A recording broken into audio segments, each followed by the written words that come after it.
we saw price increases in 2023 of 5%. Some were doing 15. I saw 20% price increases. Obviously, it depends on what base you start from. That's right. How will you guys start as we start to approach the 2024 season? A lot of people will do price increases in the early spring. Yeah. Where do you think that'll shake out in 24? As a percentage? Yes. Yeah, interesting. I think the 5% mark is probably going to be. I think the 10% days are probably done. Yeah. Across the board. I think if you've got our approach, which I'll speak to, is more tailored to the customer themselves.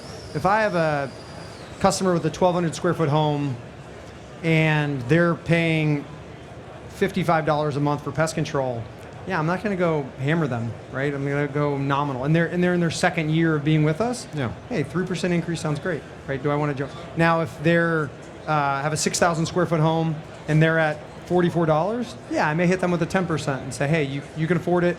House is big enough.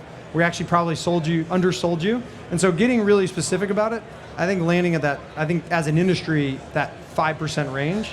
And I bet over the next 4, 5, 6 years, it'll come back down to that 3% range unless we continue in an excessive inflationary environment. If so, then I think it'll tag along with what inflation represents, which is still well above the 3% mark.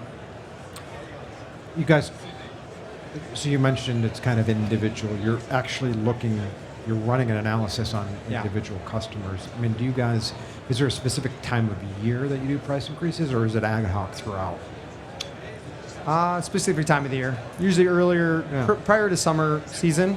So the idea of it is, in our mind, is I want to increase you right when you need us the most. Yeah.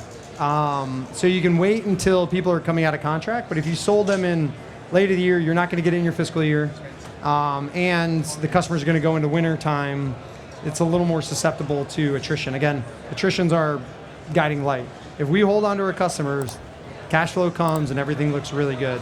And so we try and pick it at a time frame a year that maximizes the return, also maximizes the time period where they call in and say, hey, what's with this cancel? Hey, we're coming to our season. You're going to need us. Let's see it through. And it's a better conversation than, hey, there's snow on the ground. Why are you increasing my rates? Yep. Even though the pests don't die, they're still there. They still need the service.